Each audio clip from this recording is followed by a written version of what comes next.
There's a very specific kind of stupidity that doesn't happen in private. It needs a crowd, a chat window, a girlfriend, a camera, a few buddies saying, "No way, bro, you won't." Because for some people, a bad idea isn't enough by itself. It has to be witnessed. It has to be performed. It has to be turned into a 5-second moment of glory that they're absolutely certain will make them look legendary.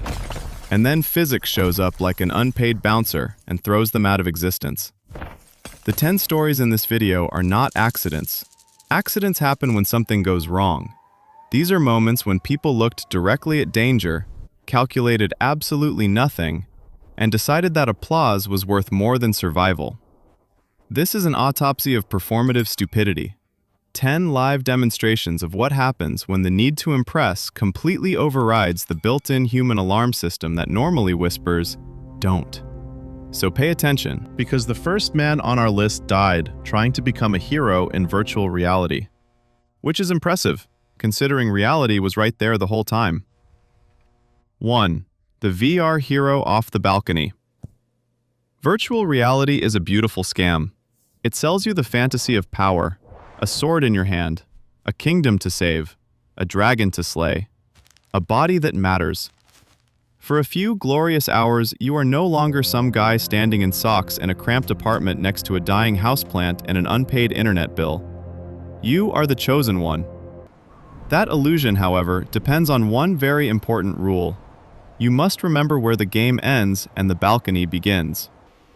Leo did not. Leo was the kind of gamer who didn't merely enjoy video games, he emigrated into them mentally and paid rent there emotionally. His real apartment was just a life support chamber for his actual existence inside Ethgard's Reckoning, a fantasy VR epic so immersive it made ordinary life feel like a clerical error. And on this particular night, Leo was close to greatness. He was facing the final raid boss, the last quest, the moment that would put his name on the server leaderboard and, in his mind, permanently separate him from the mouth-breathing peasants who never accomplished anything meaningful in either world. There was only one problem. His apartment was tiny. Every time he swung his enchanted warhammer, he risked punching drywall, shattering a lamp, or murdering a fern that had already suffered enough. So Leo came up with a solution so breathtakingly stupid it deserves to be studied by military tacticians and neurologists alike. He moved his VR setup to his 10th floor balcony. To Leo, this was genius. Unlimited movement, fresh air, natural wind effects, no coffee table, no walls, just space. His online friends on Discord, who were approximately 75% idiots and 25% cowards, did what online friends always do when someone proposes a fatal stunt from a safe distance. They cheered, "Bro, that's sick. No way. Stream it." Thus encouraged by the dumbest possible council of advisors, Leo stepped outside wearing a headset that completely replaced a 100-foot real-world drop with a majestic digital cliffside known as Dragon's Tooth Precipice. Now, quick reality check. A balcony railing is not a magical boundary between adventure and narrative progression. It is the only thing preventing your body from becoming a physics lesson for the people in the parking lot. Leo, however, was no longer on a balcony. He was in Ethgard. He could see the chasm. He could hear the music. He could feel the heroic wind. And to be fair, the wind was real. The game required a leap of faith to reach the hidden objective below. In the virtual world, this was a dramatic act of courage. In the real world, it was called assisted suicide by headset. Leo crouched low, hands gripping what his brain interpreted as a jagged fantasy cliff edge, but was in reality a waist-high aluminum railing installed by a contractor who definitely did not imagine this use case. "Guys," Leo whispered into the mic, breathless with excitement. "This is insane." A gust of very real wind hit his face, and that was it. That was the final betrayal. To Leo, it wasn't just wind. It was immersion, proof, validation. The game was so realistic he could feel the mountain air. His friends screamed in his ears, "Do it! Jump! Bro, this is content!" And like every man who has ever died trying to impress people whose real names he didn't know, Leo decided this was his moment. He bent his knees. He took one heroic breath, and he launched himself forward. For half a second, he was exactly what he always wanted to be, a legend. Then reality patched itself in. His Discord friends heard a sharp, confused scream cut through the headset audio, followed by a sudden burst of static and one unbelievably final impact sound from 10 floors below. On the screen, his avatar remained standing near the edge of the virtual cliff, motionless, waiting for input. In real life, Leo had discovered something far more immersive than VR: gravity. And unlike the game, gravity did not have a respawn option. 2. The soundproof tomb. Perfectionism is a beautiful trait. It builds bridges, it lands rockets, it creates music that makes people cry. It also occasionally convinces someone they're smart enough to out-engineer basic human biology. Trent was that someone. 38 years old, amateur sound engineer, full-time believer in his own genius. Trent didn't just build a home studio, he built a sanctuary. A sacred, acoustically perfect chamber where every sound wave behaved exactly the way he wanted it to. The walls were layered with foam, insulation, and dense acoustic panels. The ceiling was treated, the floor was isolated, and the door was not a door. It was a 300-pound slab of solid wood and soundproof baffling that sealed with the deep, satisfying thunk of something designed to keep the outside world permanently outside. Trent loved that sound. That sound meant silence. That sound meant control. That sound meant he had created something superior to every other amateur in a 50-mile radius. Unfortunately, it also meant something else. No airflow. Now, this would have been a problem for most people, but Trent was not most people. Trent was the kind of man who believed that if he didn't understand a problem, it probably wasn't important. One afternoon, during a band practice session, the drummer made a casual observation. "Hey man, it's kinda stuffy in here." This was not a complaint. It was a gentle suggestion, a small piece of human feedback. To Trent, it was heresy. He immediately launched into a lecture about acoustic purity, sonic integrity, and how ventilation systems ruin sound quality. His bandmates stood there, slowly regretting every decision that had led them into this basement. To prove his point, and because every bad decision needs a performance, Trent made a declaration. "This room is airtight," he said proudly, "like a bank vault." He paused, then added the sentence that would end his argument permanently. "I could stay in here for an hour. Easy." Now, here's the thing about groups of musicians. They are not known for stopping bad ideas. They are known for encouraging them, especially when it buys them peace and quiet. So they accepted, smiling, eagerly. They stepped outside, closed the door, locked it, and started a timer. Inside the room, Trent sat cross-legged in his masterpiece, smug, victorious. A man who had just proven, once again, that he was the smartest person in the building. For the first 10 minutes, everything was perfect. Total silence. No outside noise, no distractions. Just him and his brilliance. Then, slowly, something changed. The air felt heavier. Breathing felt less satisfying. A faint pressure began building behind his eyes. Now, quick biology lesson. A sealed room doesn't run out of air. It runs out of oxygen and replaces it with carbon dioxide. Your body doesn't panic because oxygen disappears. It panics because CO2 builds up. That suffocating, desperate feeling? That's not a lack of oxygen. That's your body screaming, "Stop breathing this." Trent did not know this. What Trent did know was that admitting he was wrong would be embarrassing. So he stayed. He slowed his breathing, tried to relax, tried to outthink the problem, which is not how gas exchange works. 15 minutes. His heart rate increased. 20 minutes. Headache intensified. 30 minutes. The room started to feel like it was closing in. 40 minutes. Panic. Real panic. The kind that bypasses ego and goes straight to survival. Trent stood up, stumbled toward the door, grabbed the handle, pulled. Nothing. He pounded, screamed, yelled for help. But here's the beautiful, terrible irony.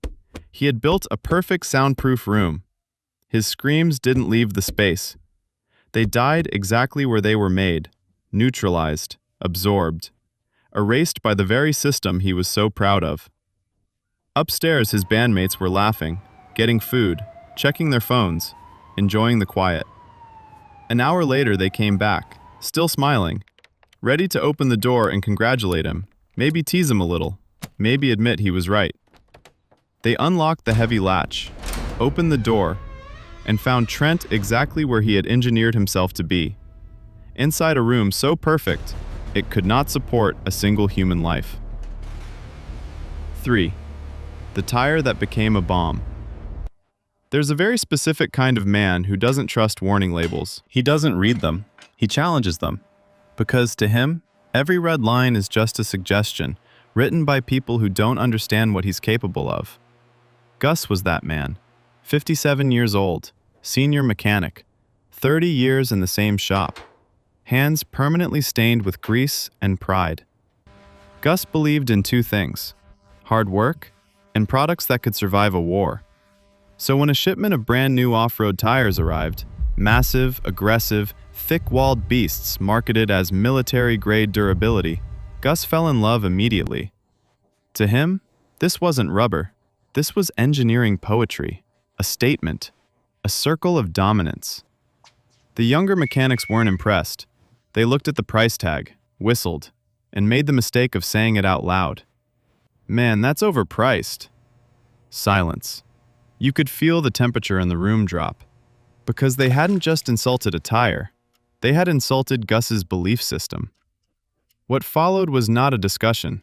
It was a sermon. Gus launched into a full-volume defense of craftsmanship, durability, and the moral decay of a generation that valued price over performance. The apprentices nodded slowly, the way people do when they realize arguing will only make things worse.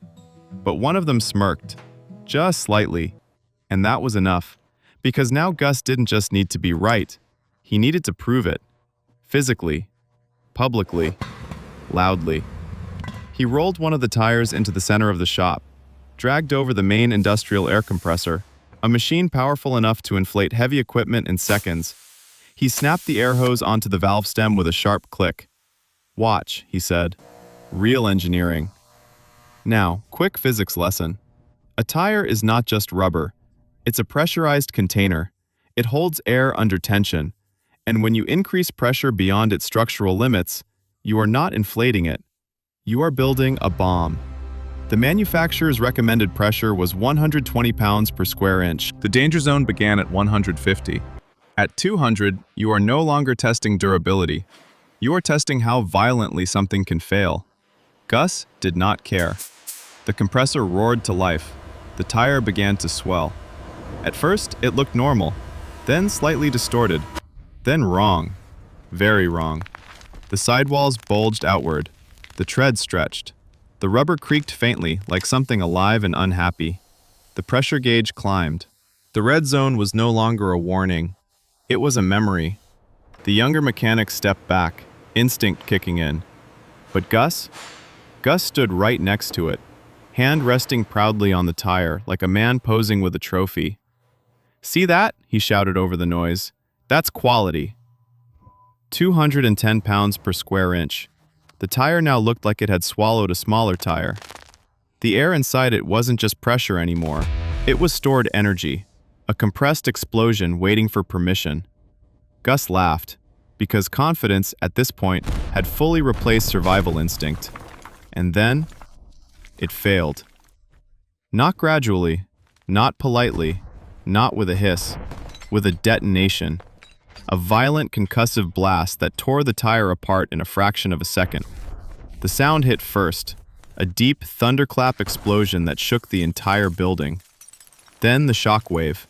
Tools flew off walls, lights flickered, dust erupted into the air, and at the center of it, Gus, who had just proven something very important. Not that the tire was indestructible, but that nothing is. When the air cleared, the shop was silent. The younger mechanics stood frozen, phones still in their hands. Because of course they were recording. Because of course this had an audience. And because of course, that audience had just watched a man turn a tire into a weapon. The company later issued a statement reminding customers not to exceed recommended pressure limits, which is corporate language for, "Please stop building explosives out of our products." Gus wanted to prove that the tire could survive anything. And in a way, he was right. The tire didn't survive, but the lesson did. 4. The Ice Bath King. There's a certain kind of confidence that only exists on camera. It doesn't come from knowledge. It doesn't come from experience. It comes from an audience typing W in the chat. Chad, known online as Iceman Chad, had built his entire identity on that kind of confidence. 30 years old, fitness influencer, half philosopher, half shirtless motivational quote. His core belief was simple: mind over matter, which sounds powerful until you realize matter doesn't care what your mind thinks. Chad's content was a steady escalation of controlled suffering. Cold showers, outdoor winter runs, breathwork sessions that looked suspiciously like hyperventilating with confidence. Each video pushed a little further, because views demand escalation, and escalation eventually demands stupidity. So Chad announced his next challenge, a live stream, an ice bath endurance record, hours in freezing water, live, uncut, no quitting, no weakness. His followers, self-branded as the Chad Pack, flooded the comments.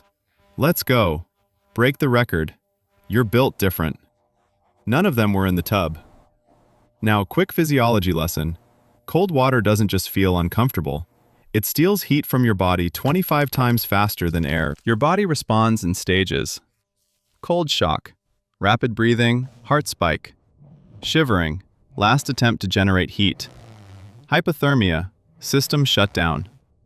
And the most dangerous part? At a certain point, you stop feeling cold, which is not victory, it's failure. Chad set up his backyard like a stage. Camera, lighting, tripod. A galvanized steel tub filled with ice and water cold enough to make steel complain.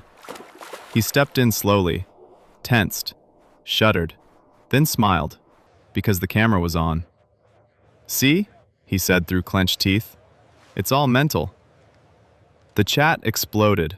Fire emojis, applause, digital strangers validating a biological mistake. The first 10 minutes were impressive. He controlled his breathing, fought the shock, maintained composure. He looked strong, because at that stage, he was. Then came the shivering, violent, uncontrollable, his muscles trembling like loose wiring. To viewers, it looked dramatic. To a doctor, it looked like a countdown. Chad tried to suppress it, tensed harder, focused. "Don't give in," he muttered, which only made it worse, because shivering burns energy, and energy was the one thing he needed to survive. 20 minutes. His speech slowed. Words started sticking together. His smile became delayed. 30 minutes. The shivering began to fade, and Chad felt amazing. Calm, warm, peaceful. He laughed softly. "I think I broke it," he said. "I beat the cold." No, the cold beat you. That sudden warmth, that clarity, that's your nervous system shutting down non-essential processes, including the part that keeps you alive. His core temperature dropped further, his heart rhythm destabilized, and his brain, deprived of proper function, made one final mistake. It told him he was winning. The chat was still cheering. "Legend! Goat! He's different!" Chad blinked slowly, looked into the camera, gave a faint, satisfied smile. Then his eyes rolled back, and he slid sideways into the water. The stream continued. No music, no commentary, just ripples in freezing water. And a chat still celebrating something that had already ended. Emergency services arrived too late. They always do in these stories. Chad wanted to prove that the mind could control the body, and for a while, it looked like he was right. But in the end, the body followed a different system. One that doesn't care about followers, or motivation, or comments, just temperature.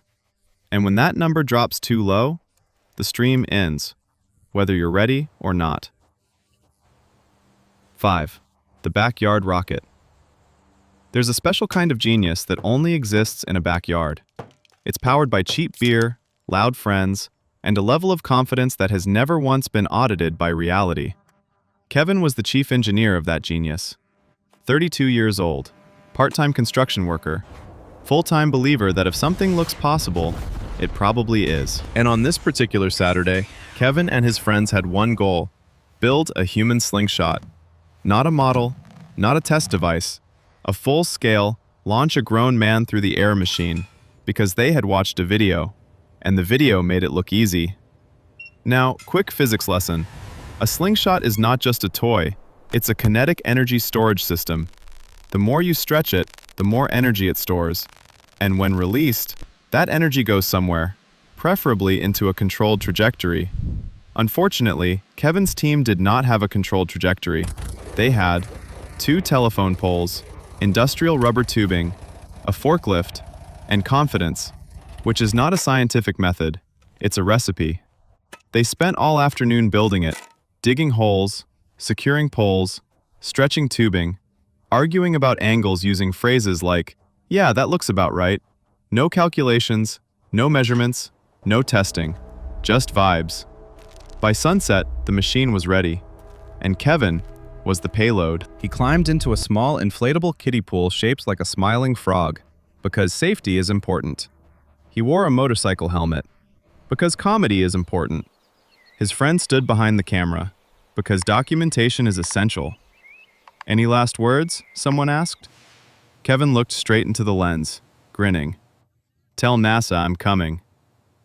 That sentence should have been a warning. Instead, it was a countdown. The forklift began pulling the tubing backward, stretching it. Further. Further.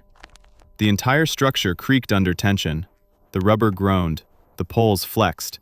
Energy built, stored, waiting. Kevin lay back in the frog-shaped launch vehicle, arms spread, ready for glory. In his mind, this was it.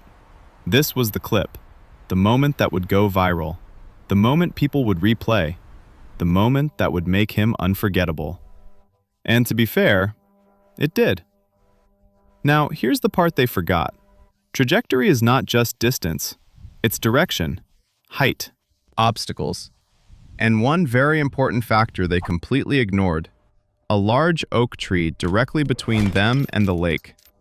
Because when they said, "looks about right," they were looking at the horizon, not the path. The release hook snapped free, the slingshot fired, the sound cracked through the air like thunder. Kevin launched. Fast. Very fast. For one brief, beautiful moment, he was airborne. A human projectile cutting through the evening sky. Weightless. Free. Exactly what he imagined. He reached the peak of his arc, looked down, and saw something he had not accounted for. Branches. Thick. Solid. Very close. Very fast. The impact was not cinematic. There was no splash, no graceful landing. Just a sudden, violent stop. The kind that ends trajectories permanently. The frog-shaped pool did not make it to the lake. NASA was not contacted. And the video? Oh, the video existed. Of course it did. Because there was an audience. There's always an audience. Kevin wanted to be remembered, to create a moment people would watch again and again. And he succeeded, just not for the reason he thought. Because while rockets are designed to reach space, Kevin's program ended at the first obstacle in low Earth orbit. A tree. 6. The "it's just a fish" guy. There's a dangerous belief some people carry through life. If they don't know something is dangerous, then it probably isn't. Greg was that belief in human form. 45 years old, tourist, father, the kind of man who explains things with absolute confidence and zero actual information. His family was on vacation. Beautiful tropical beach, clear water, warm sun, the kind of place where nature looks friendly enough to trust, and that's always the first mistake. They found it in a shallow tide pool, a small, strange creature, round, spiky, puffed up like a living balloon, a pufferfish. Now, most people know two things about pufferfish. They look harmless. They absolutely are not. Because inside that goofy little body is tetrodotoxin, a neurotoxin so powerful it can shut down your entire nervous system. No antidote, no second chances, just paralysis. Then, silence. Greg, however, knew something different, or at least he thought he did. His family stood at a safe distance, watching, curious, respectful. Greg stepped forward, because Greg needed to be the smartest person in the moment. "It's not dangerous," he said casually, picking up a stick, poking the fish. "It's only poisonous if you eat it. And even then, only if it's prepared wrong." This is the confidence of a man who once half remembered a documentary and decided that was enough. The fish puffed up further, spines extended. A clear biological message: do not interact.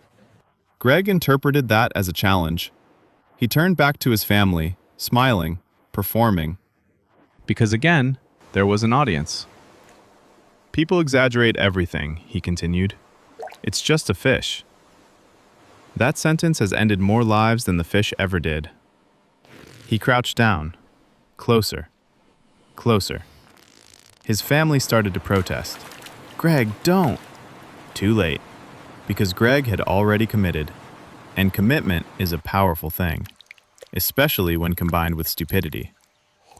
He picked the fish up, held it in his hands, looked at it like a prop, then said the sentence that should never be said in any interaction with wildlife. "Watch this."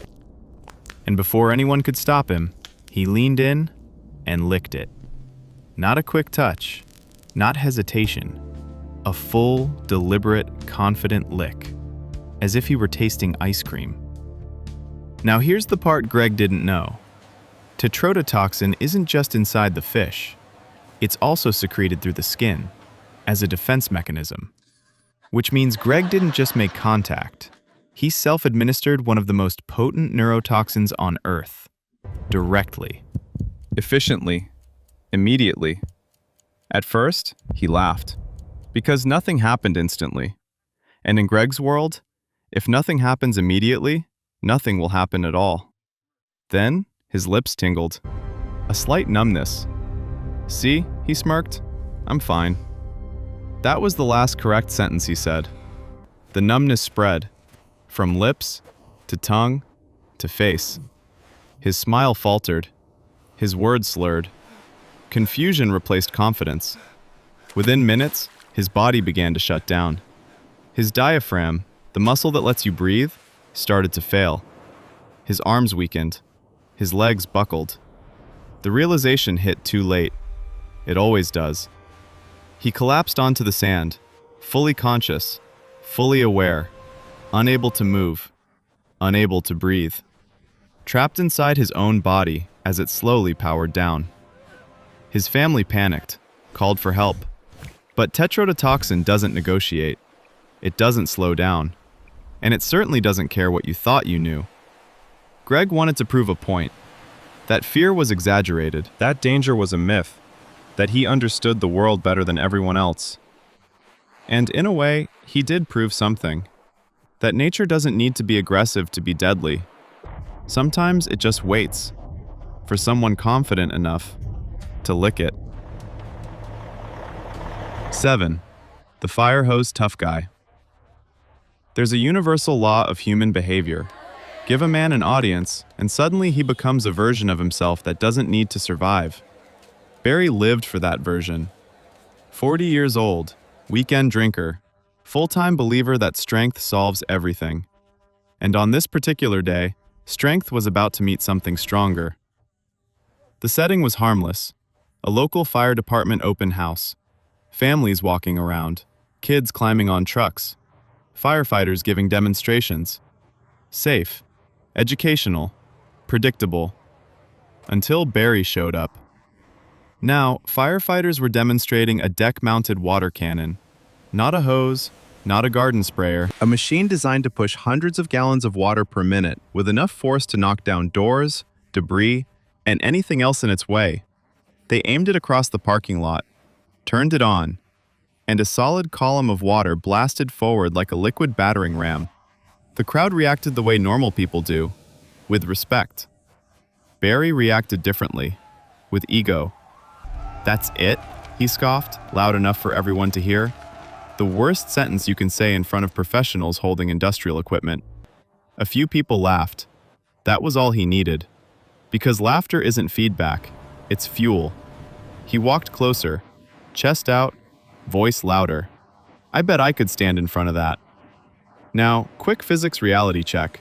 Water has mass. When you move a lot of it very fast, it becomes force. Not splash, not pressure. Force. The kind your body is not designed to negotiate with. The firefighters, to their credit, tried to shut it down. "Sir, that's not safe." This isn't a joke. You could get seriously hurt. Barry heard none of it, because in his mind, warnings are just people being afraid. And Barry was not afraid. He was proving something. To the crowd, to himself, to whatever imaginary scoreboard he thought existed. "You guys just don't want to get shown up," he grinned. And just like that, it became a performance. A small crowd gathered. Phones came out. Because again, there was an audience. The firefighters hesitated, but Barry didn't. He kept pushing, mocking, challenging, until finally, exhausted, one of them agreed to a low-pressure demonstration. Not full power, not even close. Just enough to prove a point. They thought it would humble him. They were right, just not in the way they expected.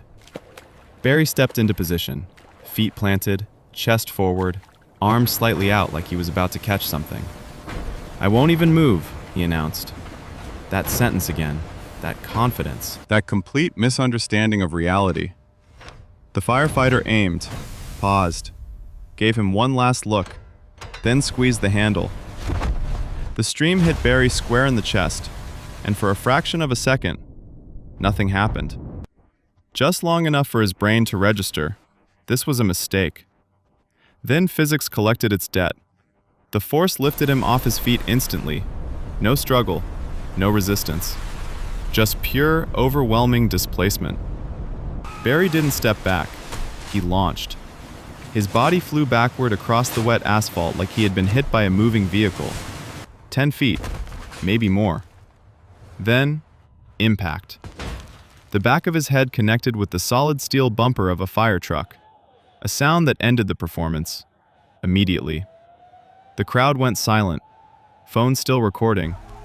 Because the audience never disappears. It just stops reacting. Paramedics rushed in. Firefighters shut everything down. And Barry, the man who wouldn't move, had been moved further and faster than anything in his life. He wanted to prove he was stronger than the machine, that his body could withstand what professionals respected, that confidence could override reality. And for one brief moment, he got exactly what he asked for. A demonstration, just not of strength, of scale. Because in the end, it wasn't man versus water. It was man versus physics. And physics doesn't argue. It just applies force. 8. The smart home genius. There's a certain type of person who doesn't just use technology, they improve it. At least, that's what they believe. Derek was that person. 38 years old, software engineer. The kind of guy who looks at a perfectly safe system and thinks, yeah, but I can make it better. His kingdom was his garage. Not just a place for tools, a smart system. Lights automated, cameras synced, door controlled by his custom-built phone app, because pressing a physical button is apparently beneath evolution. Now here's the problem. The original garage door system had safety features, sensors, auto reverse, pressure detection, all designed for one simple reason: to stop the door from turning into a vertical guillotine. Derek removed all of them because they were inefficient. They get in the way, he told his neighbor Dave. Dave, the rare character in these stories who actually understood danger. You sure that's safe? Dave asked. Derek smiled. That calm, confident smile of a man who has never tested his own worst-case scenario. Safe? I have total control. That sentence should come with a warning label. Now, let's be clear about something. Control is an illusion, especially when it depends on a wireless signal, a phone, an app, and perfect timing. Derek's system replaced mechanical safety with software confidence.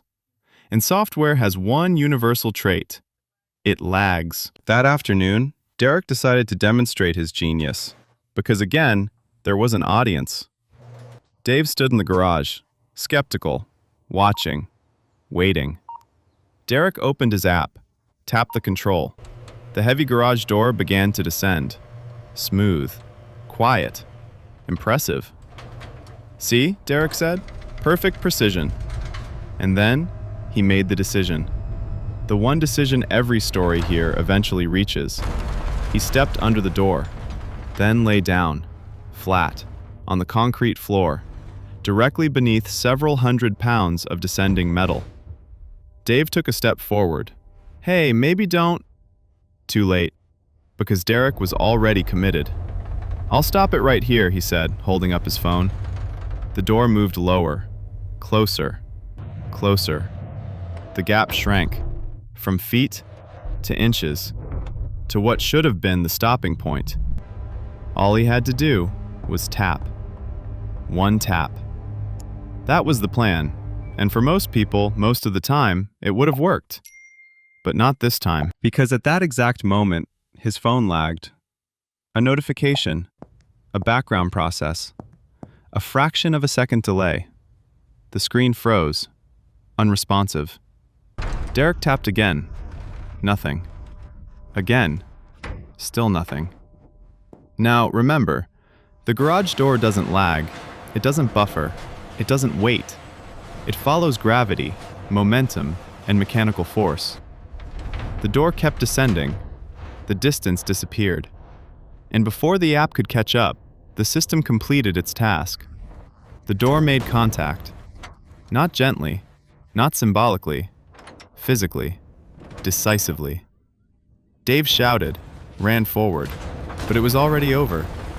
The app finally responded. Too late. Because control delayed is not control. Derek had removed every safety layer, every backup, every failsafe, because he believed he didn't need them. Because he trusted himself more than the system.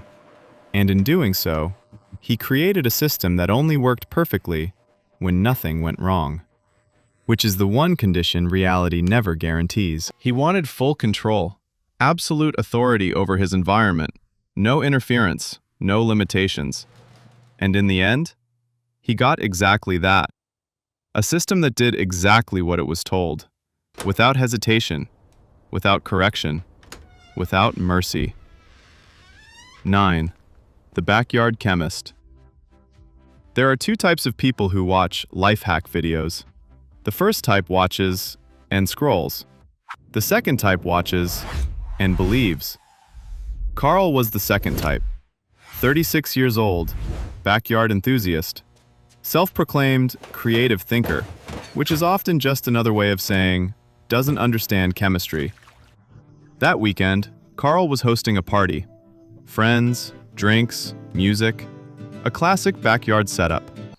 But Carl didn't want a normal party. He wanted a moment, a centerpiece, something people would talk about long after the night ended. And he had just the thing, a hack he found online. A video promising a self-igniting bonfire. No matches, no lighter. Just a magical chemical reaction that would burst into flames on its own. Dramatic, effortless, impressive. Now here's what Carl didn't understand. There's a difference between ignition and detonation. One gives you fire, the other gives you a problem. A very fast, very loud problem. Carl spent the afternoon in his shed, mixing, pouring, guessing, because the video didn't include exact measurements. And Carl didn't believe in exact measurements. He believed in vibes. A splash of this, a bit of that, close enough. The mixture sat in a plastic bucket, looking harmless, which is exactly how dangerous things usually look. As the sun went down, the party gathered outside, people chatting, laughing, drinks in hand. Carl stepped out of the shed like a magician entering the stage, bucket in hand, confidence fully loaded. "You guys still use lighters?" he announced, smiling, performing. "Watch this." There it was again, that need for an audience, the moment before everything goes wrong. He walked to the bonfire setup, a pile of dry wood, perfect fuel, perfect stage. He lifted the bucket. No hesitation, no test run, no distance, because distance would imply doubt, and Carl didn't do doubt. He poured the mixture over the wood and waited.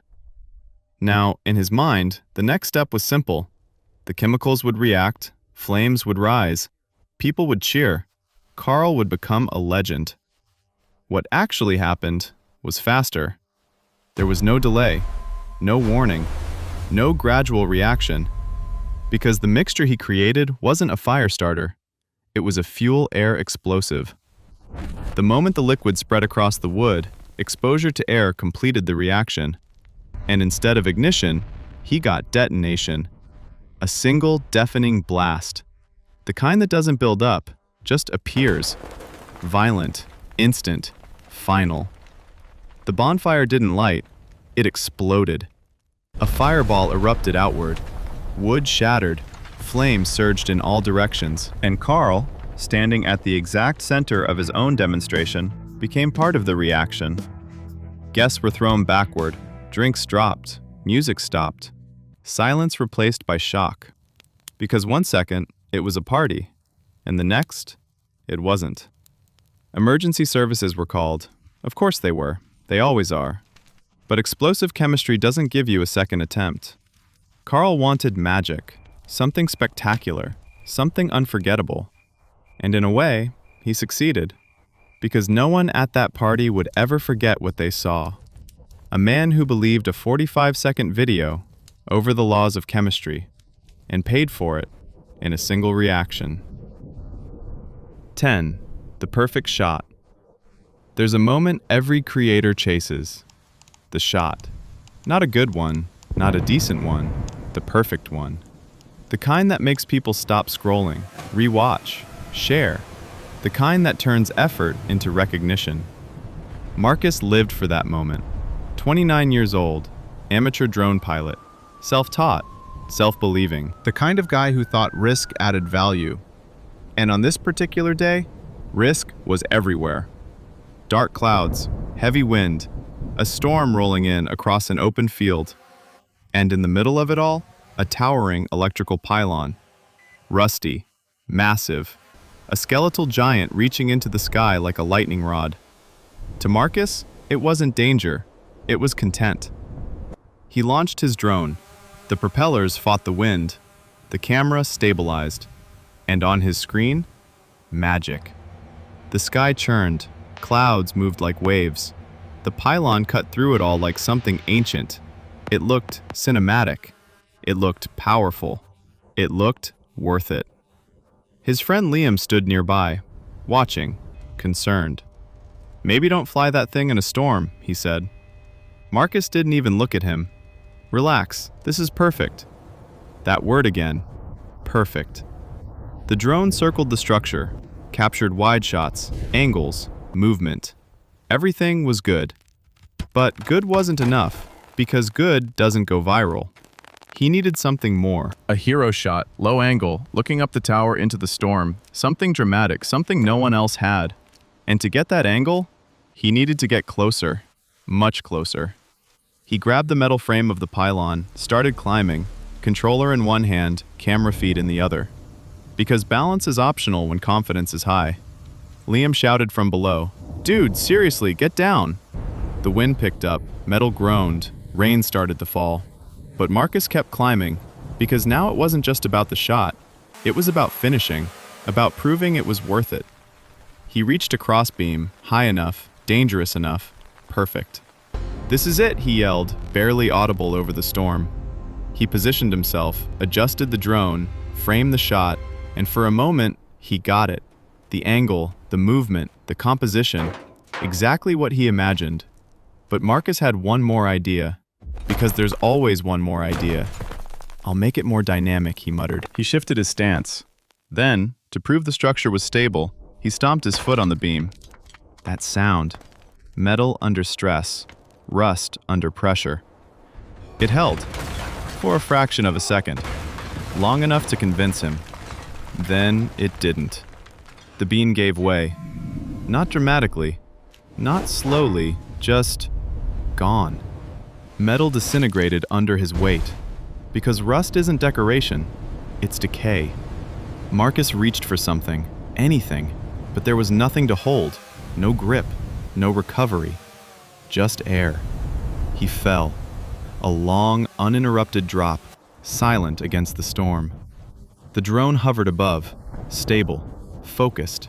Recording everything. Because cameras don't panic. They don't intervene. They just capture.